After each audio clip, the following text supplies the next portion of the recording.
Certainly he shouldn't have been carrying a gun. I don't like that he had a gun. I don't like that he had 2 fully loaded magazines. That's a lot of bad stuff. Republican lawmakers are caught between the powerful gun lobby and top Trump officials over the deadly shooting of Minneapolis ICU nurse Alex Pretti. The GOP has a long, mutually beneficial history with influential Second Amendment rights groups. The tragedy in Minneapolis is complicating their political messaging. Senate Majority Leader John Thune was asked about Trump's latest comments on Pretti carrying a gun. 1. It's a constitutional right. 2. It's legal under the laws of the state of Minnesota. Perhaps he didn't have an ID, but with that exception, he was in compliance with the laws. He has a constitutional right, Senate Majority Leader John Thune said. You can't have guns. You can't walk in with guns, President Trump told reporters in response to questions about the fatal shooting in Minnesota. Do you agree with the assessment from some of your own officials that Alex Pretti is a domestic terrorist or an assassin? Well, I haven't heard that, but certainly he shouldn't have been carrying a gun. But hey, look, bottom line, everybody in this room, we view that as a very unfortunate incident. Okay, right. Everyone, unless you're a stupid person. Very, very unfortunate incident. I don't like that he had a gun. I don't like that he had 2 fully loaded magazines. That's a lot of bad stuff.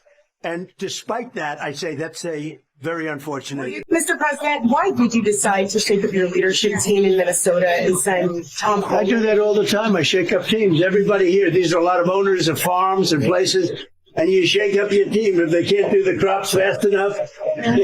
Look, we have an incredible team. We did something that nobody said was possible. We didn't go back to Congress and ask for legislation. We closed the border. And in the last 8 months, they have, and this is actually hard to believe, nobody crossed the border, right? Nobody. They say nobody. I don't even know if that's possible. It's Democrats who do the report. It's a very liberal group that does that report. It's a very important report. And for 9 months, I guess 8 months, 9 months, we have nobody coming into our country unless they come in legally. We want them to come in legally. You need people to work for you. But we did something that I would say people thought that was absolutely impossible, and we were able to do it. So we're very honored by what's happened to our country. We talk about Minnesota, but in Minnesota, you probably read, their crime is way down. You know why? Because we took out thousands of criminals out of Minnesota, and that's why it's good. So anyway, but we have Tom Homan is over there. We all love Tom. Yeah. He met with the governor, met with the mayor. He's going to meet with the mayor, I guess, and it's going very well. But remember this, even Minnesota, their crime is down. And you know why it's down? Because of what we did. Homeland Security officials have been quick to defend the actions of immigration law enforcement by arguing that Pretti had been carrying a gun. That rationale has put the administration at odds with gun rights advocates and some Republicans who argue the response marks a sharp departure from decades of conservative orthodoxy on the Second Amendment. I'd also like to remind federal leaders that words matter. Americans have a constitutional right to bear arms, and the mere possession of a firearm does not represent a threat justifying lethal force, Senator Ted Budd wrote on X. His family, law-abiding citizens exercising their Second Amendment right and the trust of the American people, deserve a fair process, Republican Senator Mike Crapo posted. Several GOP lawmakers cited Second Amendment rights in their response to Pretti's death. Your Second Amendment rights don't disappear when you exercise your other rights. The Constitution is crystal clear. The right of the people to keep and bear arms shall not be infringed, Republican Senator Bill Cassidy wrote on X. Carrying a firearm is not a death sentence. It's a constitutionally protected, God-given right, Representative Thomas Massey posted on X. Our Constitution provides citizens protection from the government. We have a right to free speech, to peaceably assemble, and to bear arms, Senator Jerry Moran said in his statement. If the dynamic persists, it could give Republicans problems as Trump heads into a midterm election year, with voters already growing skeptical of his overall immigration approach. The concern is acute enough that Trump's top spokeswoman sought Monday to reassert his brand as a staunch gun rights supporter. White House Press Secretary Caroline defended Trump's stance and said, "The president supports the Second Amendment rights of law-abiding American citizens. Absolutely." FBI Director Kash Patel said in a Sunday interview, quote, "You cannot bring a firearm loaded with multiple magazines to any sort of protest." Does the president believe the Second Amendment rights remain in effect even when protesting? The president supports the Second Amendment rights of law-abiding American citizens. Absolutely. There has been no greater supporter or defender of the right to bear arms than President Donald J. Trump.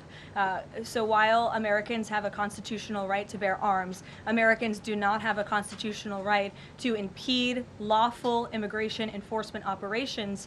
And any gun owner knows that when you are carrying a weapon, when you are bearing arms, and you are confronted by law enforcement, you are raising the assumption of risk and the risk of force being used against you. And again, that's unfortunately what took place on Saturday.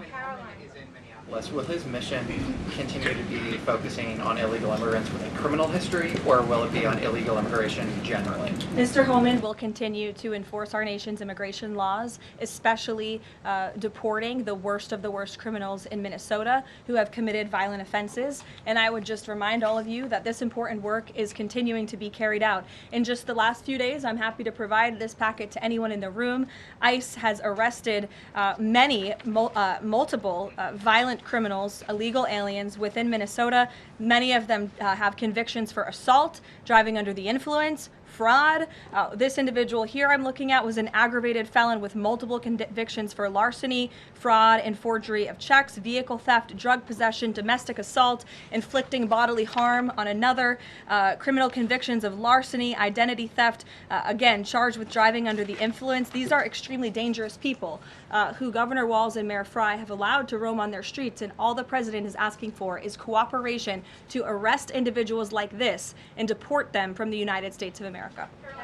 I'll take a couple more. Go ahead.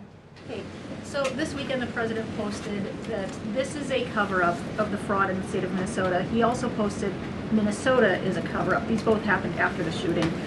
So given that these came after the shooting, what is the this here? What is the cover-up he's alleging? Yes, it's a good question. I've spoken with the president about this at length. What the president is referring to is the fact that you have Governor Walz and, again, the mayor, who have been encouraging these left-wing agitators to come out and to harass and to dox and to threaten ICE and to make this conversation about and smear lies about federal law enforcement who, again, are just trying to do their jobs in an attempt to distract from the widespread, massive fraud that has taken place in their state. Billions and billions of dollars has been stolen from law-abiding taxpayers in Minnesota, and the administration continues to be very focused on getting to the bottom of it, and especially, and the president raised a good question over the weekend, with respect to Congresswoman Ilhan Omar, who now has a net worth within the millions, and one must ask themselves, why and how is that possible? Is she connected to the fraud rings that we have seen taking place within her state and her own district? It's a question the American people are raising, and the president believes it's one worth answering.